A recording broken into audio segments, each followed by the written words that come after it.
My dear students, how are you? I hope you are well and doing well also. I welcome to again online classes of Advanced Senior Secondary School, Mandal, Bhiwani. My name is Manoj Kumar. Today I am going to teach Geography class 12, chapter 3rd, part 1. जनसंख्या संगठन, population composition, जनसंख्या का संगठन इकट्ठा होना। किसी भी देश की जनसंख्या की कुछ विशेषताएं होती हैं और वो विशेषताएं क्या होती हैं, किस तरह से जनसंख्या का जमावड़ा किन बातों पर निर्भर करता है, किस तरह से पुरुष और स्त्रियों की संख्या कम या ज्यादा होती है, किन एरिया में उनके लिए क्या कंडीशंस, क्या कारक होते हैं, इस तरह की बातें हम इस लेसन में जनसंख्या कंपोजिशन में, जनसंख्या संगठन में पढ़ेंगे। तो लेट्स स्टार्ट आवर टॉपिक। आयु वर्ग, क्रियाशील जनसंख्या होती है एक जो विभिन्न व्यवसायों में लगी होती है। अनेक लोग अनेक तरह के काम धंधों में लगे होते हैं और अपने परिवार का भरण पोषण करते हैं, आजीविका कमाते हैं। तो ऐसी जनसंख्या को बच्चों क्रियाशील जनसंख्या कहते हैं, मतलब कि श्रम करने वाली, काम करने वाली जनसंख्या। लेकिन कुछ एक ऐसा आयु वर्ग भी होता है जो कि काम नहीं करता, जैसे छोटे बच्चे, विद्यार्थी, पढ़ने वाले, वृद्ध, बूढ़े हो चुके, बुजुर्ग, बीमार, जो फिजिकली वीक हैं, असहाय हैं, एंड बेरोजगार, अनएम्प्लॉयड जो लोग हैं, ऐसी जनसंख्या को आश्रित जनसंख्या कहा जाता है। और ये सब लोग किस पर डिपेंड होते हैं? आजीविका कमाने वाली जनसंख्या, जिसको क्रियाशील जनसंख्या कहा जाता है। फिर आवास की इकाइयां, इंसान गांव में रहता है, नगर में रहता है, शहर में रहता है, कहां पर रहता है, जनसंख्या के संगठन का इस बात पर भी निर्भर करता है। अतः स्पष्ट है, जनसंख्या का संगठन लिंग, आयु, आवास, इकाइयों, साक्षरता, मतलब कि जनसंख्या का पढ़े लिखा होना, श्रम शक्ति, लेबर पावर, व्यवसाय, बिजनेस, और जीवन प्रत्याशा। जीवन प्रत्याशा का मतलब कि जीवन संबंधी सुविधाओं का होना। इस बात पर भी जनसंख्या की संगठन निर्भर करता है। तो आपने ये कुछ बातें पढ़ी, स्टार्ट करते हैं लिंग संगठन से। सेक्स कंपोजिशन,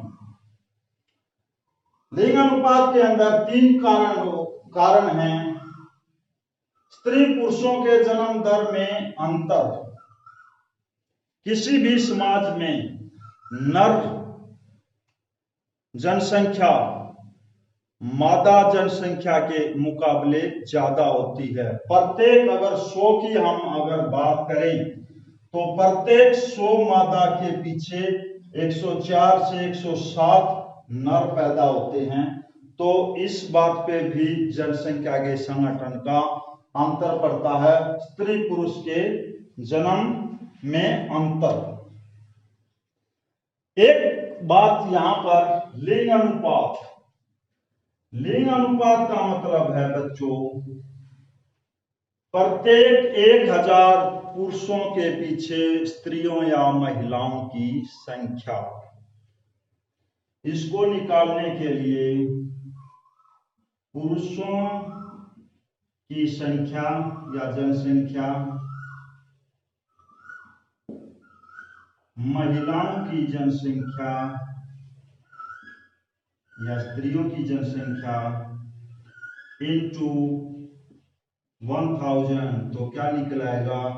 सेक्स रेशियो निकल आएगा, लिंग अनुपात निकल आएगा कि उस प्रदेश में पुरुषों की संख्या अधिक है या महिलाओं की संख्या अधिक है। अब आते हैं इसके जो 3 महत्वपूर्ण कारक या कारण हैं लिंग अनुपात को प्रभावित करने वाले कारक। पहला है स्त्री पुरुष के जन्म दर में अंतर। मैंने इसको आपको पहले ही बता दिया है कि सामान्यतः जन्म के समय प्रत्येक 104 से 107 नर बच्चों के अनुपात में केवल 100 मादा बच्चे पैदा होते हैं, किंतु जन्म से पहले और जन्म की बाद की दशाएं कभी कभी इन स्थितियों को अत्यधिक परिवर्तित यानी कि बदल देती हैं। जरूरी नहीं कि जो ये सेक्स रेशो 104 और 107 है 100 के पीछे यही रहे। ये इस बात पर निर्भर करता है कि पुरुष महिलाओं की दशा किस समाज में किस तरह की है। स्त्री पुरुष की मृत्यु दर में अंतर। यहां पर मैं 2 उदाहरण लूंगा, एक विकसित और एक विकासशील देशों का। विकसित देशों में महिलाओं की संख्या अधिक है विकासशील देशों के महिलाओं के मुकाबले। यहाँ पर एक क्वेश्चन मार्क उठता है, क्यों? क्योंकि वहां पे जीवन संबंधी सारी सुख सुविधाएं प्रदान की जाती हैं। महिलाओं और पुरुषों में किसी प्रकार का भेदभाव नहीं पैदा किया जाता। सेकंड, जब 30 वर्ष की आयु का जो आंकड़ा है, 30 वर्ष की आयु के बाद विकसित देशों में बच्चों महिलाओं की संख्या बढ़ जाती है, पुरुष ऑटोमेटिक कम हो जाते हैं कुदरती तौर पर। और 95 वर्ष की आयु का अगर हम आंकड़ा देखें तो प्रत्येक 100 महिलाओं के पीछे केवल 50 पुरुष ही रह जाते हैं। तो यह था स्त्री पुरुष की मृत्यु दर में अंतर विकसित देशों में। अब बात करते हैं विकासशील देशों जैसे एशियाई देश, अफ्रीकन देश। यहाँ पर महिलाओं की दुर्दशा बड़ी खराब होने की वजह से उल्टा हो जाता है। महिलाओं की संख्या स्टार्टिंग में अगर 100 के बदले 107 है तो बढ़ते बढ़ते ज्यादा होती जाती है। प्रवास, तीसरी चीज है प्रवास। स्त्रियों और पुरुषों का प्रवास भी लिंग अनुपात को प्रभावित करता है।